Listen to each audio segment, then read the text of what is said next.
जय श्री कृष्ण। सूची बोले जो व्रति उदापन करने के में असमर्थ हो, कहते हैं अब उदापन का पिछले अध्याय में हमने पढ़ा कि कैसे उद्यापन करते हैं।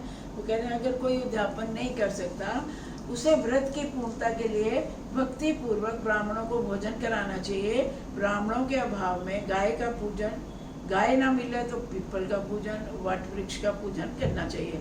ऋषि बोले आपने पीपल और वट वृक्ष को गो और ब्राह्मणों के समान ही बताया है, ये वृक्ष पूजनीय कैसे बने हमें बताइए।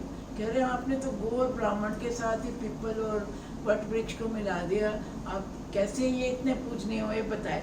सूची बोले पीपल का वृक्ष भगवान विष्णु के समान है, वट वृक्ष रुद्र के समान है, पलास का वृक्ष ब्रह्मा जी के स्वरूप है। मनुष्यों द्वारा उनका दर्शन स्पर्श पापनाशक कहा गया है और दुख विपत्ति व्याधि कुष्ठ आदि रोगों की मुक्ति मिलती है। अगर इनको स्पर्श भी कर लो तो कई रोगों से मुक्ति मिल जाती है। ऋषि बोले ब्रह्मा विष्णु शिव वृक्ष के रूप में कैसे प्राप्त हुए बताइए, हमें आश्चर्य हो रहा है। सूजी बोले एक बार शिव जी और पार्वती जी को सुलत करते देखकर ब्राह्मण वेशधारी अग्नि ने विघ्न उत्पन्न किया था। तब सुलत के सुख में बाधा पड़ने के कारण पार्वती जी ने तीनों देवताओं को श्राप दे दिया।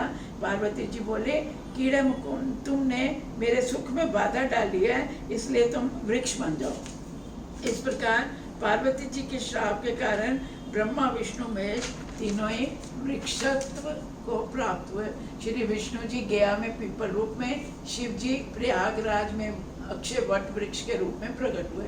ऋषि बोले पीपल के वृक्ष को रविवार के दिन स्पर्श क्यों नहीं किया जाता है और शनिवार के दिन स्पर्श क्यों आवश्यक बताया गया, इसके बारे में बताइए। सूची बोले समुद्र मंथन के समय जब रतन निकाले गए उन्हें देवताओं ने ले लिया, फिर उन्होंने लक्ष्मी और शंभु मणि विष्णु को दे दिया। जब विष्णु ने लक्ष्मी को अपने पत्नी के रूप में स्वीकार करना चाहा तो लक्ष्मी जी बोली सनातन धर्म के अनुसार आप मुझ छोटी से पहले मेरी बड़ी अलक्ष्मी अर्थात दरिद्रता को ग्रहण करें।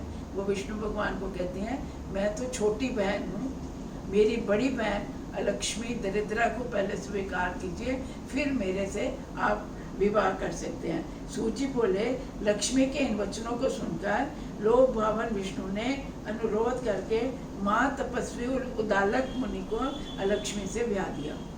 जब उसने कहा कि पहले बड़ी बहन की शादी होनी चाहिए फिर छोटी बहन की होनी चाहिए, तो विष्णु भगवान ने उसकी बड़ी बहन अलक्ष्मी को उदालक मुनि से विवाह। अलक्ष्मी बड़े स्थूल शरीर की, विशाल मुख वाली, रात्रि के समान काले रंग वाली, लाल नेत्रों वाली, पीले बालों वाली, विष्णु भगवान की आज्ञा से मुनि उसे अंगीकार करके अपने आश्रम में ले गए। यद्यपि वो बड़ी सुंदर नहीं थी, बड़ी भयंकर रूप वाली बताया गया भयानक, तो ऋषि ने विष्णु भगवान की आज्ञा से शादी की और आश्रम में ले गए। उनका आश्रम में होम धूम से सुगंधित और वेद मंत्रों के घोष से भरा था। आश्रम में आने पर लक्ष्मी व्याकुल हो गई और बोली यहाँ वेद मंत्र की ध्वनि हो रही है, यहाँ मैं नहीं रह सकती, ये स्थान मेरे निवास के योग्य नहीं है, मैं यहाँ नहीं रहूँगी। उदालक मुनि बोले तुम यहाँ नहीं रहना चाहती तो बताओ तुम कहाँ रहोगी, किस तरह का स्थान चाहिए रहने के लिए।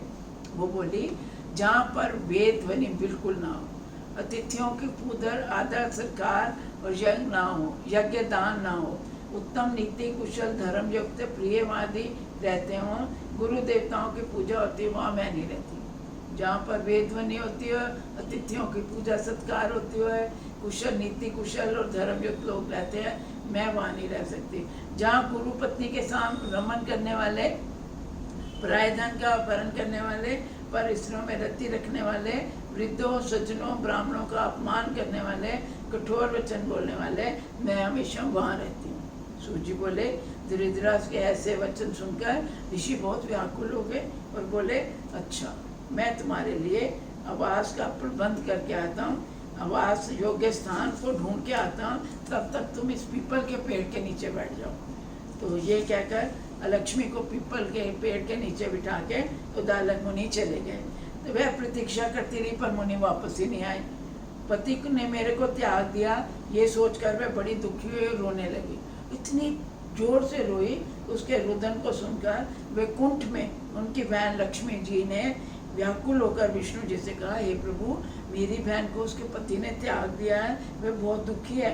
यदि मैं आपको प्रिय लगती हूँ तो आप चलकर उसको शांत कीजिए।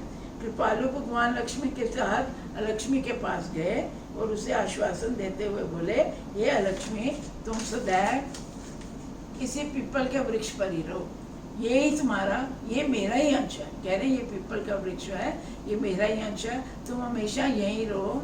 इससे मैं तुम्हारा निवास स्थान बनाता हूँ, यही तुम्हारे रहने की जगह बनाता हूँ। जो गृहस्थी प्रतिवर्ष यहाँ आके तुम्हारा पूजन करेंगे, उनके घर तुम्हारी छोटी बहन लक्ष्मी सदैव निवास करेगी। कार्तिक शुक्ल पक्ष के ब्रह्म पूज के दिन सौभाग्य प्राप्ति के लिए तुम्हारा प्रयत्न पूर्वक पूजा की जाएगी। शनिवार के दिन सब लोग इस वृक्ष को स्पर्श करेंगे। उस दिन मैं लक्ष्मी से यहाँ आया करूँगा। ब्रह्म पूज व्रत में शनिवार के दिन जो पीपल वृक्ष को स्नान कराएंगे, चंदन चढ़ाएंगे, पूजा प्रदक्षिणा करके सूत लपेटेंगे, वो मेरी और लक्ष्मी की ही पूजा मानी जाएगी। पीपल वृक्ष के मूल में ब्रह्मा का रूप, मध्य में विष्णु का रूप, अग्रभाग में शिव रूप है, अतः इसे नमस्कार है। अन्य वारों में पीपल को स्पर्श करने वाला मनुष्य दरिद्री होता है। जो लोग पीपल की पूजा करेंगे, मैं उन्हें उत्तम गति दूंगा। ये कहकर विष्णु भगवान अंतर्ध्यान हो गए। जो मनुष्य इस वृतांत को पवित्र हृदय से सुनता या सुनाता है, वह तीर्थराज प्रयाग और बद्रिका आश्रम की यात्रा का फल पाता है। ये व्रत विष्णु जी को प्रिय, समस्त पापों को नाशक, श्रेष्ठ पुत्र पौत्र तथा धन्य धान्य आदि का वृद्धि करने वाला है। जय श्री कृष्ण।